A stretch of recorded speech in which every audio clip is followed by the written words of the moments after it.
Welcome to another episode of How I Made It Through.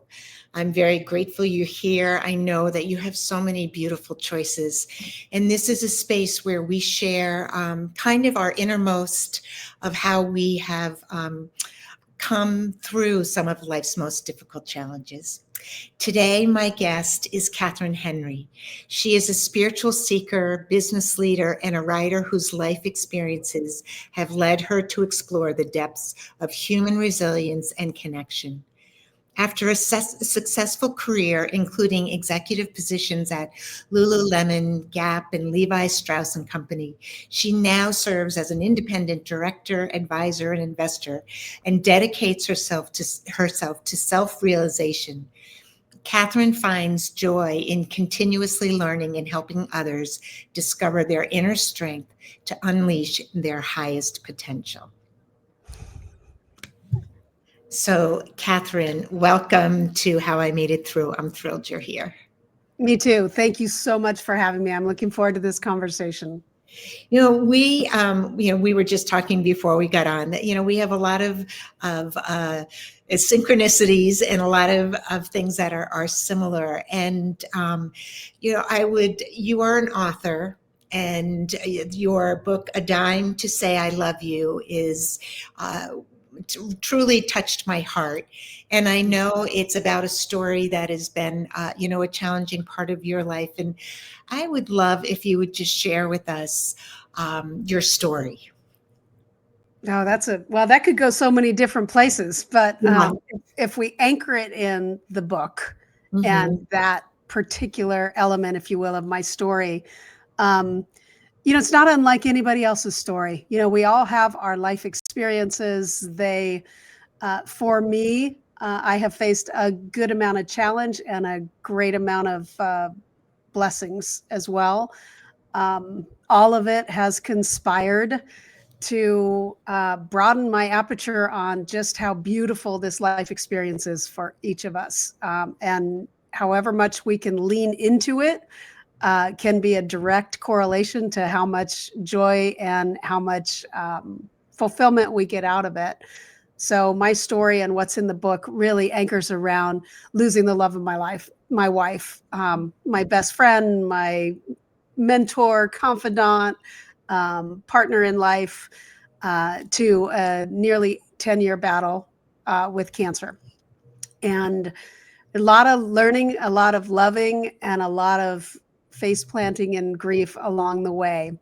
But ultimately, those experiences that we shared were significant growth experiences that drove me into embracing the spiritual element of life and seeing just how much more there is to life than just this materiality of what we have every single day in front of us. So the story that is in the book shares some of the raw, deep experiences we had, even as children, and the transformational kind of learnings that came along the way. Yeah. Well, tell us about her. Tell us about, it's Lisa, right? Yes. Lisa Mahealani Kinimaka. Yeah. And tell us about her beauty, and then this, what you both went through when you discovered that she had this illness that she wasn't going to survive. So Lisa continues to be a deeply inspiring woman, a woman of integrity, strength, fortitude, funny, serious, silly, just so many different beautiful things. But ultimately, she was an amazing inspiration and mentor for many. Track and field coach, business executive, track and field competitor, Olympic caliber athlete. So when we'd been friends for many years, but then ended up in a relationship, fell in love, and were married, she was diagnosed with cancer. And it was just shocking because this was someone who was one of the, seemingly healthiest on the surface, doing everything right. And our life just flipped upside down because we were just very physical, very active. And then all of a sudden this cancer came out of the blue, literally when she was competing in Finland for the World Masters track and field competition, and finished third in the world throwing the javelin. So it was just a life experience where, you know, you have your sights on, you know, what your future, assumptions, what your future is going to be. And, you know, we're going to grow old together. And then life just, you know, can throw things in your way, throw hurdles, I like to say the rock tumbler, you know, all of a sudden Mm-hmm. the rock tumbler, and Mm-hmm. don't know how you're going to come out. If you're lucky, a polished stone. Um, Mm-hmm. and you know, life did that for us and just completely changed direction, and it changed how I even look at life now. You know, you make plans, you set a direction, you set goals, but then, you know, you have to realize that sometimes things happen, oftentimes things happen that are out of your control, and how we respond to those things define really how much enjoyment, how much grace we can have in life, and how much fulfillment we can get even when life does things that we don't really want to experience. Yeah. Well, how when she crossed, you know, how I made it through has a very spiritual side to it, where we often talk about the connections we have with those. Most people know that I lost my husband almost 8 years ago, and the connections that I have with him. Do you have connections with her? Is Lisa Oh yeah, still? Yeah. absolutely. Yeah, and the title of the book, A Dime to Say I Love You, one of the really profound things that happened is when we were together on this plane, you know, we would leave dimes for each other, and it was just a little reminder. You know, we'd leave them in obscure places to be found, you know, whenever, and a reminder you're loved. The day that she transitioned, that night when I went to bed, just, I mean, you can imagine the just lost kind of, you know, like feeling that the earth had been pulled out from under me a bit, and what do I do now? What is ahead for me? I turned and found a dime on my pillow, on her pillow, and I continue to have dimes, or what I call dime moments. So sometimes it's not even a dime in particular, but it is a moment where there's a communication that comes to me, or something that happens that is unexplainable, other than she is communicating to me uh, Yeah. from another plane. And Yeah. it, you know, it took me from a place on my spiritual journey, which has been decades of transformation, really, and decades to come, whether it's on this plane or another. But that experience took me from a place of, there's an intellectual understanding that we can have around things spiritual or scientific or any of the above. But then there's a level of experience that we get where it embeds in every cell of our body. It's a knowingness that we can have. And Mm-hmm. really that knowingness comes through a lived experience. You know, it's not just intellectualizing something and saying, yes, I understand this, you know, mentally or even emotionally, but it's a, oh no, I have had a lived experience, and therefore now I have a knowingness that this does exist, or this is true. And with her, that was probably one of the most significant gifts I received through her transition, was this knowingness. Wow. Yes. And it changed my relationship to death. I have no fear of death, Yeah. Exactly. because I know, like, I'm not anxious for it to happen, but I have no fear for it to happen, Mhm. because I know that there is an element of me, call it spirit, soul, atman, that will continue. Yeah.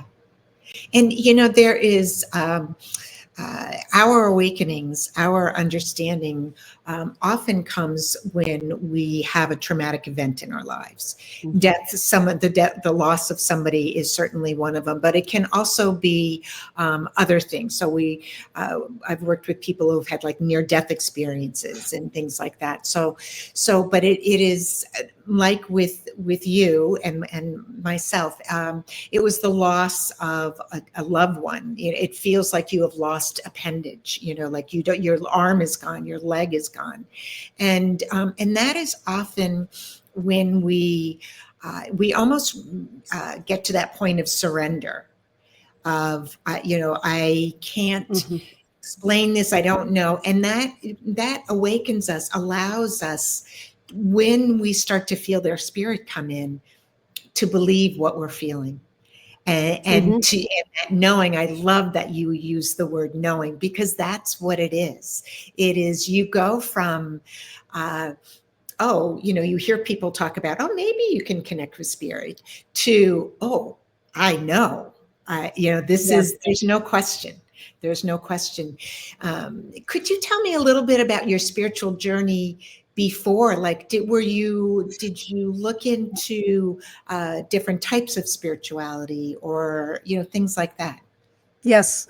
When I was young, and it's in the book as well, because of sexual abuse and things along those lines, I was, and how I was raised in a Christian environment. I was taught a little bit of the fire and brimstone. If you do certain things or you believe certain things, you're going to go to hell, and you need to believe this way and you need to behave this way in order to go to heaven. And so I literally thought I was going to go to hell because of, for starters, because of being gay and having those feelings. And then also just emotional turmoil that I hadn't dealt with from abuse as a child. And so when I was sent off to live in this Christian home, I was faced with, I tried to take my life and I hadn't been successful. And now my aperture on life broadened. And I just felt like there was this strength within, and I couldn't label it. I didn't know what it was.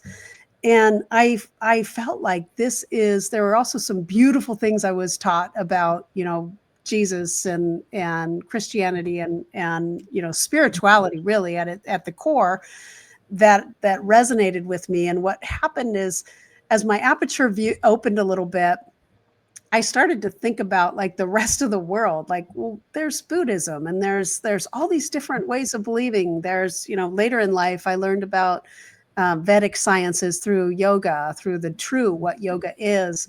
And so the spiritual journey started with inquiry, trying to understand more broadly.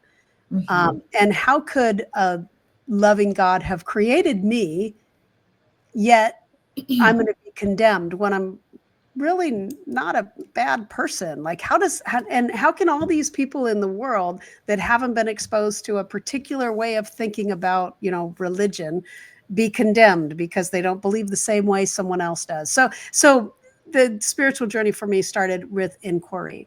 And what happened is I found tools. So in particular with Buddhism, with meditation, with actual practices, less around prescriptive thinking of here's what you need to believe and think to be saved, more around here's how you need to develop your skills of introspection, your skills of understanding, your skills of contemplation, in order to develop your own perspective on what is truth. And that's what my spiritual journey became. And it started with, meditation and different practices, breathing practices that just evolved over decades. And Mhm. really, I would say snail's pace of growth in many, many ways, not some momentary Yeah. awakening or enlightenment, but more Right. just, it's kind of the water going over the rocks that at some point it's going to create a crevasse Yeah. over decades or centuries. Um, Mhm. and that's what it has been and what it continues to be for Yeah. me. It is, I always think of it as, what it has been for me is the itch I can't scratch. So it's like I get a little bit of information, and I'm like, I need more. And sometimes, I would go out and, like, not, I don't want to say research, but kind of research, but look at different types of religions, or spiritual things, and I'd be like, oh, okay, I would like it, and then I might reach a point where, like, all right, maybe not, and I'd come back, then I'd go Mhm. somewhere else. And all of the seeking that I did in has come to create my own personal view of, an understanding of myself as a spiritual being, and also of the other side, and of the the higher power source, whatever, and so that's, and again, it is, I had read in the book that you had childhood abuse, and I knew that had to have been certainly a deep thing to overcome, and but using the tools, I love you that you use the word tools. There are a lot of things out there that we can do to help ourselves, that are simple, and and reading, the book, A Dime to Say I Love You, is a perfect way of okay, let me read this book that Kathryn has written, because she's had this experience. What else is she going to share? It is, and that's how I read so many books. Many books. I can relate. One of the things that has been a significant shift in how I look at life and learning and growth in the spiritual journey or conversation really with myself is, and even the journey itself shifted from being a focus on looking outside for the answers to a realization that the answers existed within, and it was melting away those things that prevented me from seeing it, connecting with it. That actually became the work. The work was not around finding the answers outside. It was more around things that could uncover the answers that lie within. Yes. And that the book attempts to, and the book is really, it's not intended to be anything in particular. It's intended to be everything that it can be for any individual. So meet an individual where they're at, and if there's something meaningful for them to receive, they'll get it from the book. And it could be anything. And because the book, it was not written for me or for any desire of sharing our story. It was written with the hope that some of the lessons we learned that we had hoped we might have been able to get earlier in life could be shared. Like, this is what I would want to share with my younger self that would have enriched my life so much sooner. And so it's really intended to just be a gift for others. It's like, read this and hopefully you'll get something out of it that could be beneficial for you to live your best life, to get through, grief, fear, like fear of death for sure is a big one that holds people back from living fully. Grief, not acknowledging our emotion. I know a number of folks that just, it's like, I just can't face it. I can't go there. And you go there when you're ready, and you go there with the help you need, because it's not, it's a different journey for every person. No two grief journeys are the same. But if we don't deal with these emotions, if we don't deal with these things, then we're not going to live fully, and we're leaving so much on the table. And it's possible to let these experiences, the difficult ones, I refer to it as, what kind of an education are you getting when you come and have this experience in this physical body?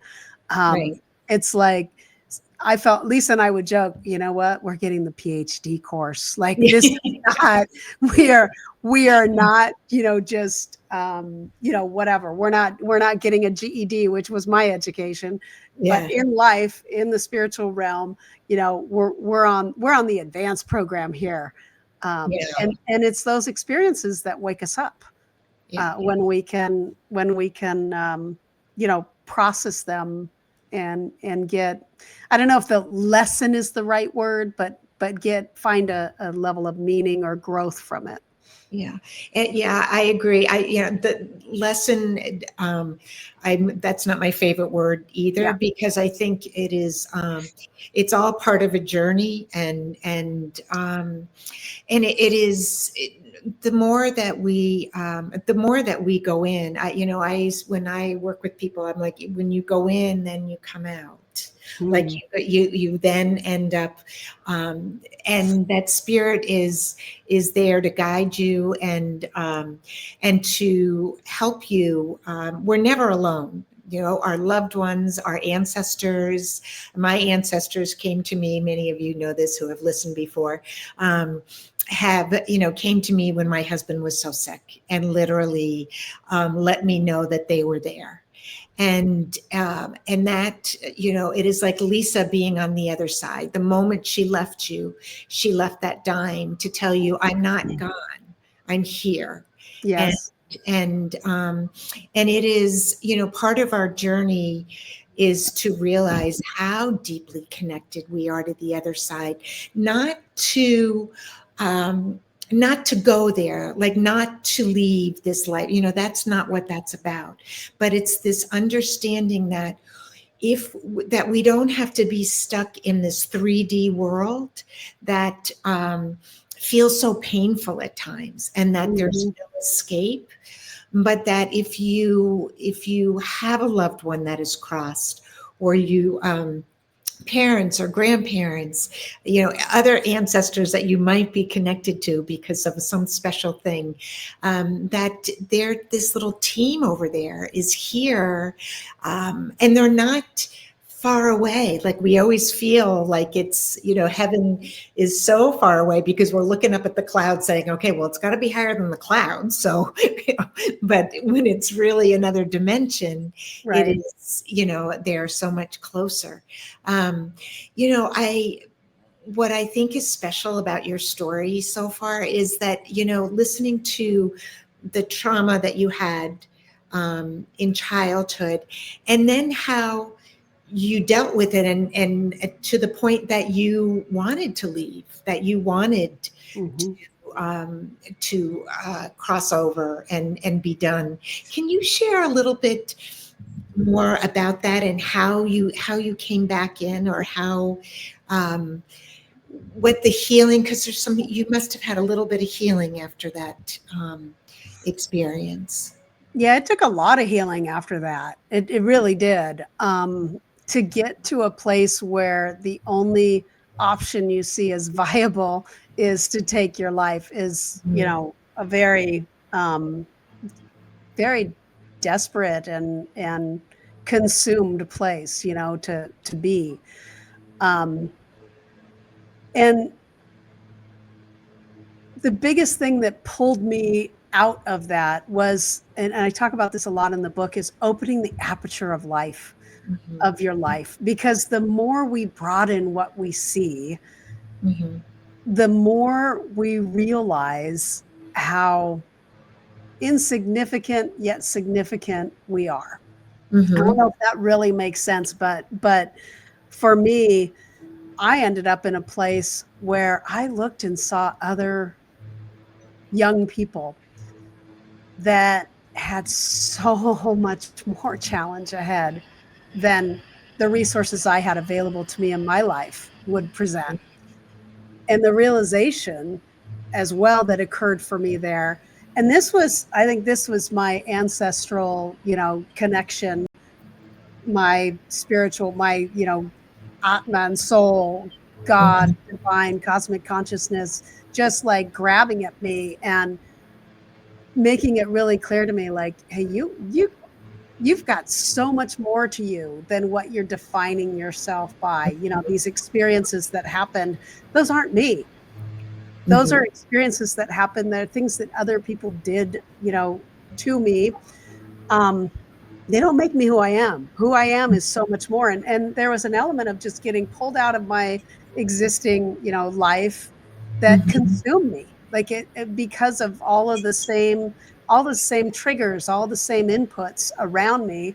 I wasn't able to extract myself until I was sent off to live in a Christian home. And all of a sudden now I'm a completely different place, and the world looks different and I look different. And I was able to just find a connection within that felt like this infinite power. And, I believe it was, all that ancestral, all those connections, all that, willing me to break through.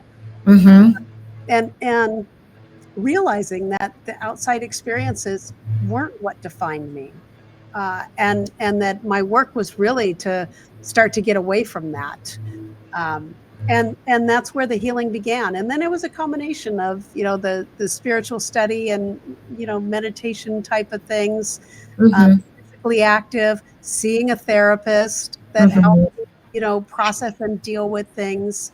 And Mm-hmm. therapy, realizing that therapy was on so many levels, the physical element, the mental, the emotional, and the spiritual, like all of that.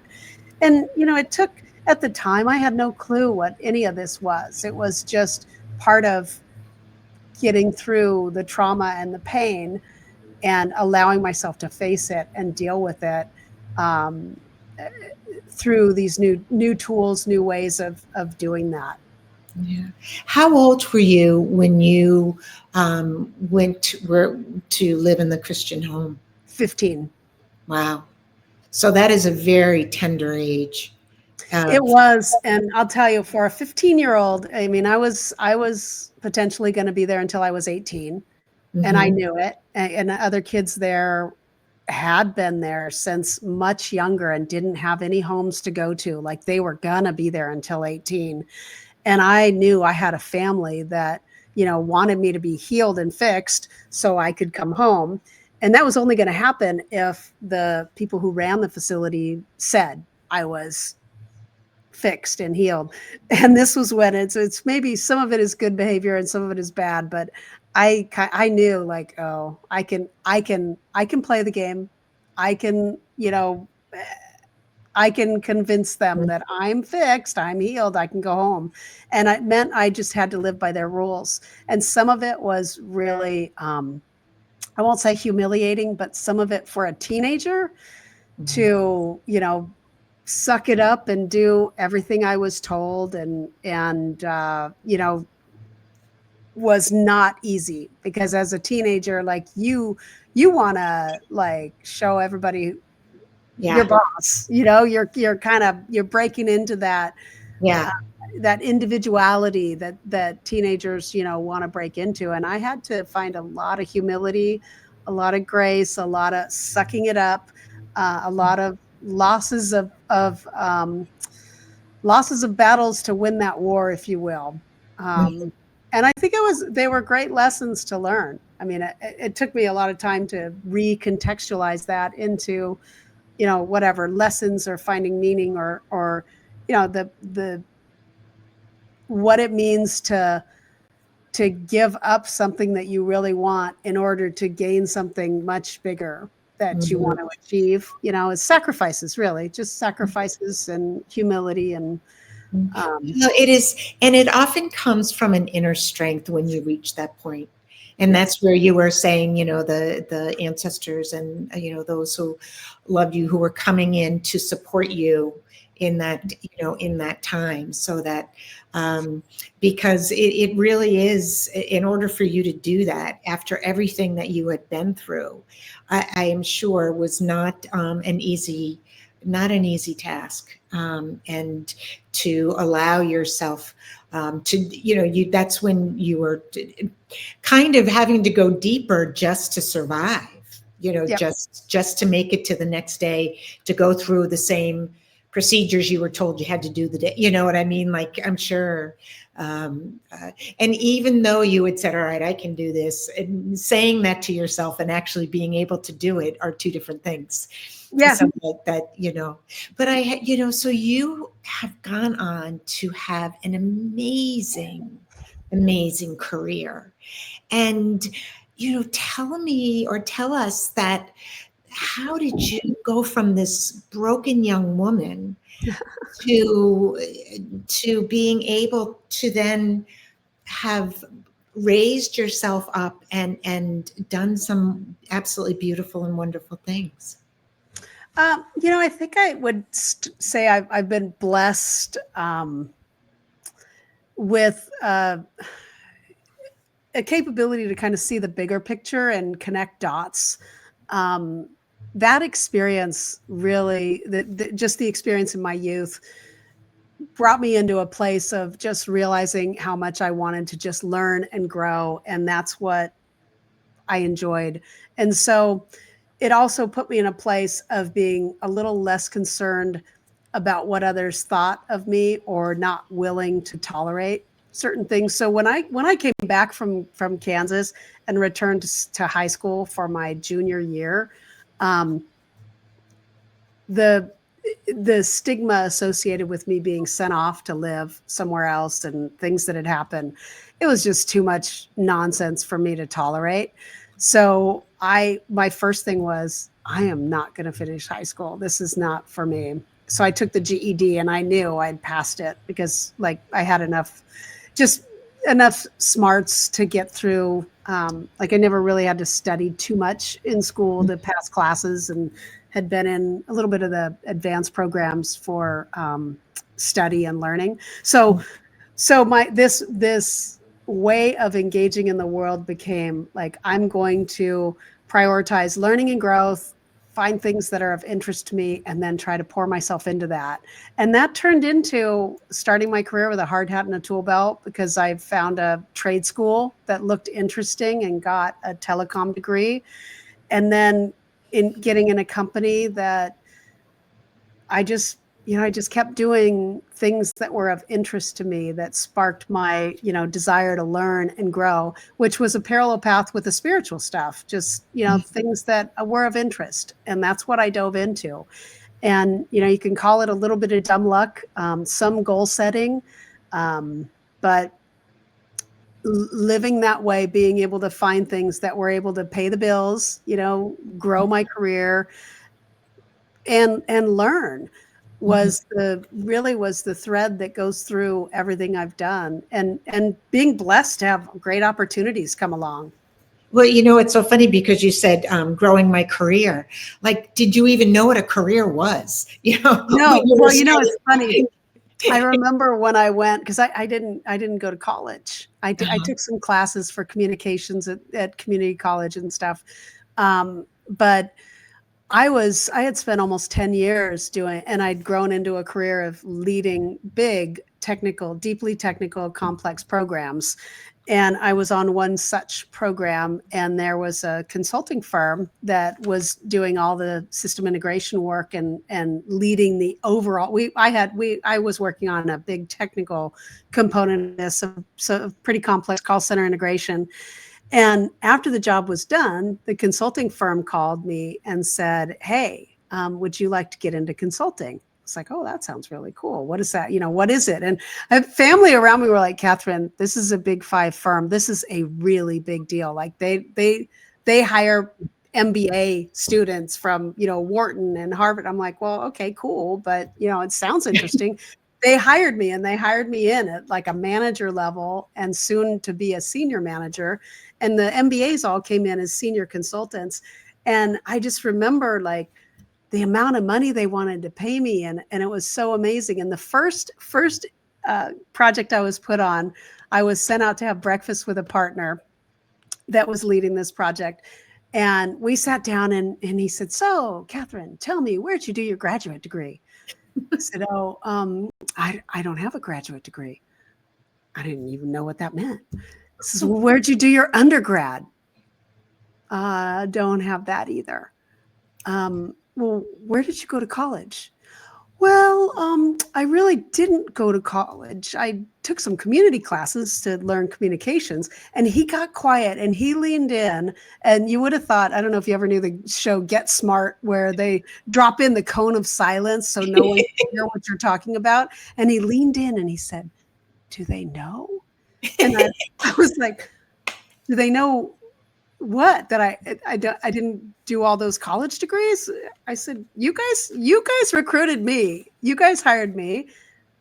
Yeah, they know. I mean, I've never represented that I had an education that I didn't, but it was at that moment that I realized how very unique this was, that I had been hired into the consulting world, which was so much fun.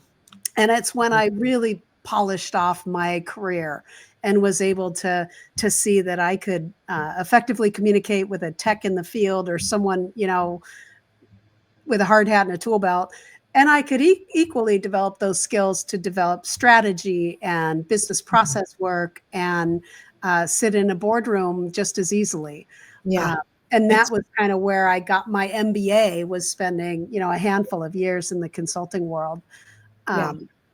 That is such a, it's such a special story because it is almost, how I made it through. It is almost like you've had two of those. How I made it through, my childhood, just to even uh, decide and become an adult, and then, how I made it through the loss of this beautiful love and partnership that you had with Lisa. It is, and I know what that's like because I know when you said you were laying in bed that night that she passed, and like, what's next? Like, where do I do go? Where does it go from here? And that at the point that I wasn't living with David at the point when he passed, he had gone to rehab and come back, and um, uh, it was still that jarring when I got the call that he had passed at 12:20 at night, and that it was, and it really is about, well, how do I move forward? Where do I move forward? And I think that's what's so beautiful about your story is both of those parts. The part that really your childhood could have. Um, that could have been the end of the story. It was, you had enough difficult things in childhood, um, but it wasn't.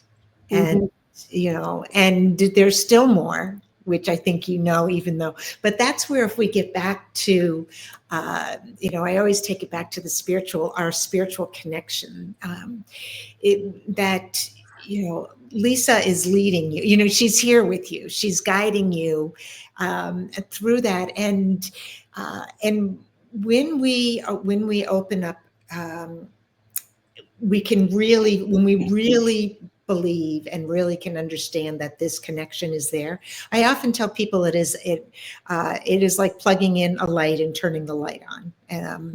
That when it is an energy exchange, and so when we feel them, we see them, there are signs from them, that is that is the energetic connection that we have with them, and that we can always, keep that going. But I'm sure that she's here with us, listening, going, yeah, she's had a pretty amazing life, don't you think?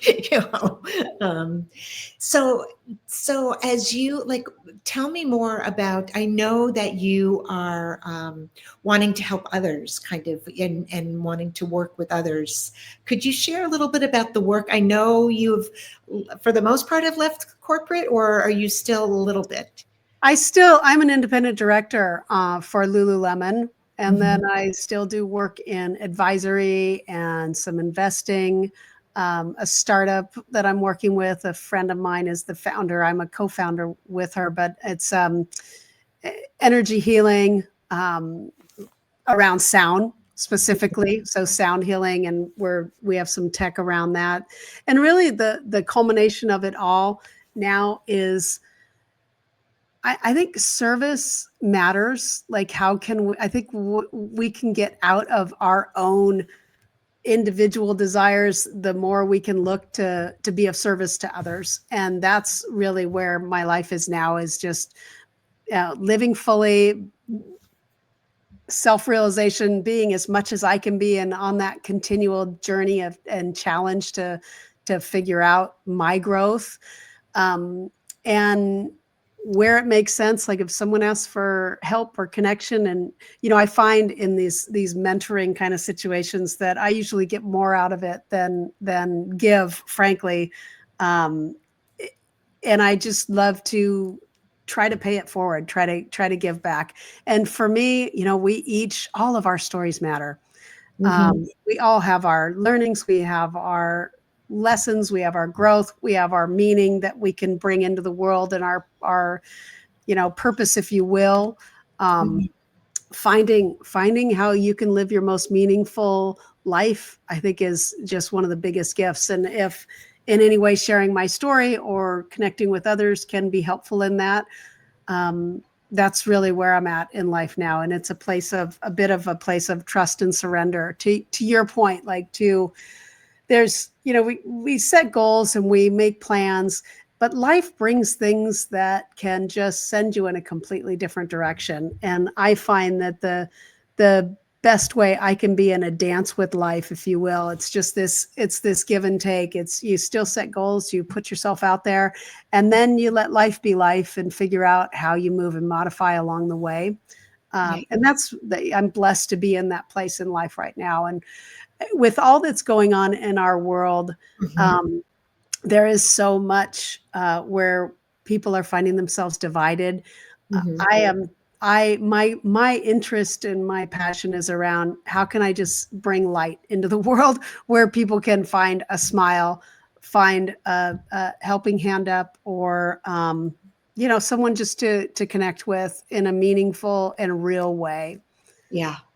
It's one of the reasons that I do this podcast, How I Made It Through, because so many of us, I come from storytellers and telling our story, knowing our story, understanding who we are is such a way of helping ourselves move forward. And when we listen to somebody else's story, it helps us reflect on ours, and it helps us to know there's more to us than we thought. And that's what's so powerful about sharing, about writing the book, about it, is that stories really do help us heal, help us know who we are.